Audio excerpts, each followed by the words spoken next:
Hello champions, good morning. Welcome back to our channel Nan Bhabi Study Vlog. I hope you all are doing good and improving yourself day by day. क्योंकि ये बहुत ही ज़्यादा ज़रूरी है। जो आपका बीता हुआ कल है, जो आने वाला कल है, बीते हुए कल से अच्छा होना चाहिए। चाहे आप पॉइंट भी इम्प्रूव करें खुद में, तो इम्प्रूवमेंट होनी ही चाहिए, तभी हम सफलता के नज़दीक पाएंगे खुद को और एक दिन एक सफल इंसान बन पाएंगे। तो ये देखिए, ये सुबह की मॉर्निंग है हमारी और एक्सरसाइज से ही होती है मॉर्निंग, क्योंकि ये बहुत ही ज़्यादा ज़रूरी है एक्सरसाइज करना। तो आप लोग अगर नहीं करते हैं तो एक्सरसाइज और मेडिटेशन ज़रूर करिए। ये आपके स्टडी को प्लस पॉइंट में ही ले जाएगा। ऐसा नहीं है कि आपका टाइम वेस्ट करेगा, बस आपको हेल्दी रखेगा। क्योंकि अगर आप शरीर से स्वस्थ नहीं रहेंगे तो आप पूरे दिन पढ़ाई मोटिवेटेड रह के नहीं पढ़ पाएंगे। इसलिए क्यों ना सुबह का टाइम हम थोड़ा आधे घंटे ही, मैं ज़्यादा टाइम नहीं कहूँगी, कि आधे घंटे ही शरीर को देना बहुत ही ज़्यादा ज़रूरी है। तो the future depends on what you do today. Yes, जो जैसे हम बहुत लोगों को ब्लेम करते हैं कि अरे मेरे मम्मी पापा ने अच्छी शिक्षा नहीं दी। बहुत से लोगों को सुनते हुए आपने सुना होगा, कहते हुए कि उनका बच्चा कॉन्वेंट में पढ़ा इसलिए वो सफल हो गया और मैं जो है ऐसे स्कूल में पढ़ी इसलिए असफल हो गई। तो फ्रेंड्स, ऐसा कुछ नहीं है। वो तो हमें पता ही होता है कि अगर कमियां हैं तो हमारे अंदर हैं, हम ही उसको सुधार के अपने फ्यूचर का निर्माण कर सकते हैं। मतलब जो आपने लक्ष्य साध रखा है उसको आप ही कर सकते हैं। तो अभी टाइम है आपके पास, समय का सदुपयोग करिए, क्योंकि हर एक मिनट बहुत ही ज़्यादा कीमती है।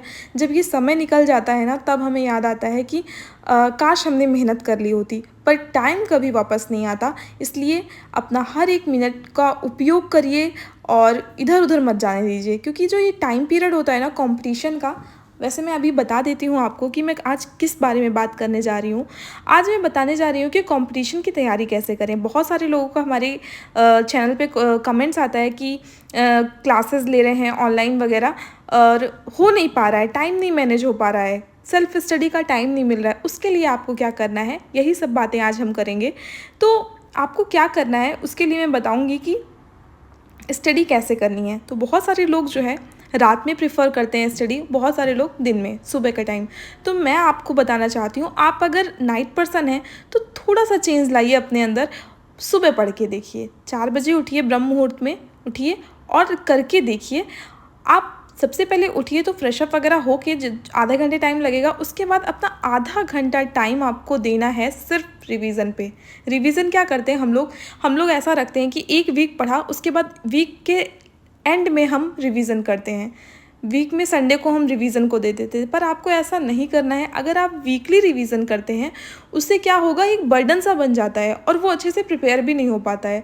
तो हमें क्या करना है, हमने जो प्रीवियस डे में पढ़ा है उसको नेक्स्ट डे मॉर्निंग 30 मिनट में रिवीजन को दीजिए। इससे क्या होगा, आपका तुरंत का तुरंत तैयार होता चला जाएगा। ठीक है, और बात करते हैं कोचिंग की। आपको ऑनलाइन कोचिंग करनी है या ऑफलाइन। तो वो बच्चे जो लोग अभी स्टार्टिंग में उनके पास टाइम है, मतलब अभी उनकी कम एज है, तो वो कोचिंग ज्वाइन ना करें, चलेगा। वो खुद से पढ़ें, इतने सारे चैनल्स हैं, इतने सारे टीचर हैं, वो उनकी गाइडेंस में पढ़ें। पर हाँ, अगर आपके पास समय कम है, सिर्फ आपके पास 2 साल से ही है तैयारी करने के लिए, तो आप प्रॉपर एक टीचर की गाइडेंस में पढ़िए, मतलब ऑफलाइन कोचिंग लीजिए। और ऑफलाइन कोचिंग में ऐसा नहीं है कि पढ़ाई नहीं होती है।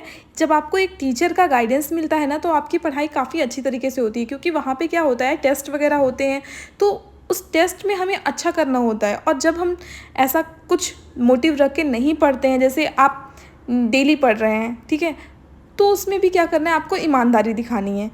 कोचिंग कर रहे हैं, उसके बाद अगर आप 4-5 घंटे की कोचिंग करने के बाद भी आपको 24 घंटे हैं यार, 7 घंटे सोने को दीजिए, ठीक है, 3 घंटे खाने पीने नहाने धोने को दीजिए, और बाकी टाइम अगर आप हाउसवाइफ हैं तो काम को दे दीजिए 3 घंटे। 3 घंटे में मैं मान रही हूँ 4 घंटे दे दीजिए। 4 घंटे में खाना सुबह शाम का बन जाएगा। खाना बनाना है तो आपको सिर्फ उस टाइम खाना ही बनाना है।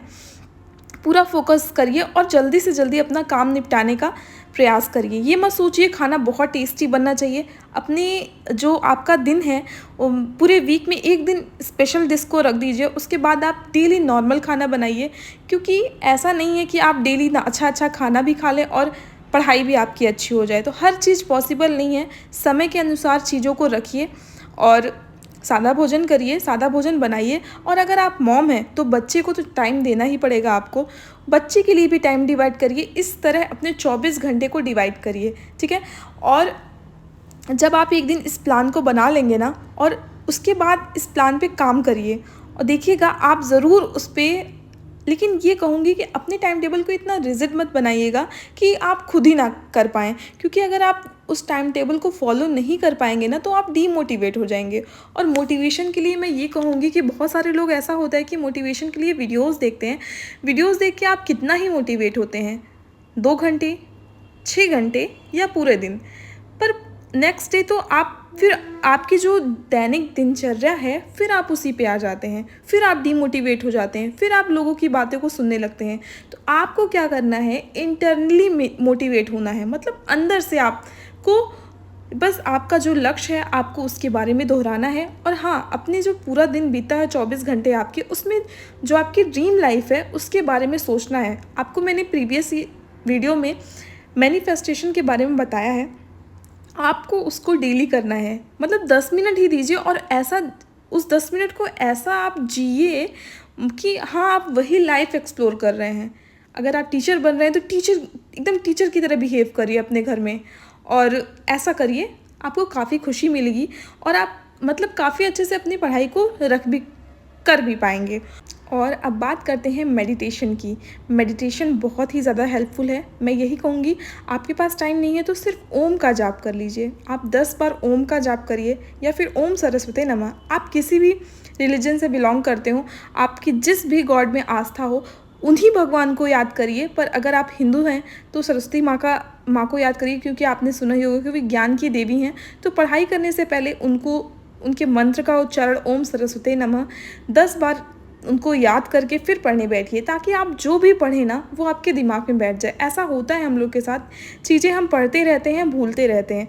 तो ये सारी चीज़ें ना हो, उन्हीं चीज़ों से बचने के लिए मैं आपको ये सब चीज़ें बता रही हूँ कि रिवीजन करिए। तो रिवीजन करने से आपका बिल्कुल जो प्रीवियस रहेगा वो भूलेगा नहीं, मतलब आप तुरंत का तुरंत तैयार करते रहेंगे, चाहे आपका एग्ज़ाम 5 महीने बाद हो या 2 महीने बाद। और बात करती हूँ कि मॉक टेस्ट कैसे सॉल्व करना है। तो बहुत सारे लोगों का कमेंट आया था कि मॉक टेस्ट सॉल्व करें या नोट्स बनाएं। तो मैं ये कहूँगी माय डियर, आपको क्या करना है, अगर आपके पास टाइम है तो आप नोट्स बनाइए, ठीक है।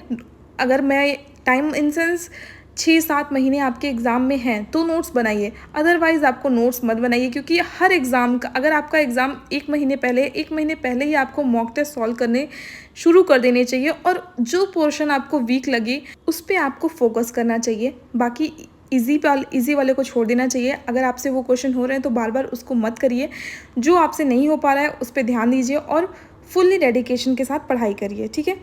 और आपको, जो आप कंपटीशन की तैयारी कर रहे हैं, आपको पता ही होगा इसमें कितनी ज़्यादा भीड़ है। तो हमेशा अपना plan B, plan C, plan D, उस एग्ज़ाम को क्लियर करने के लिए आपको, जैसे ग्रेड ए की जॉब चाहिए या बी की जॉब चाहिए, उसको या तो पाने के अलग अलग तरीक़ों को जानिए कि कैसे उसको पा सकते हैं, उस लेवल तक कैसे हम पहुंच सकते हैं।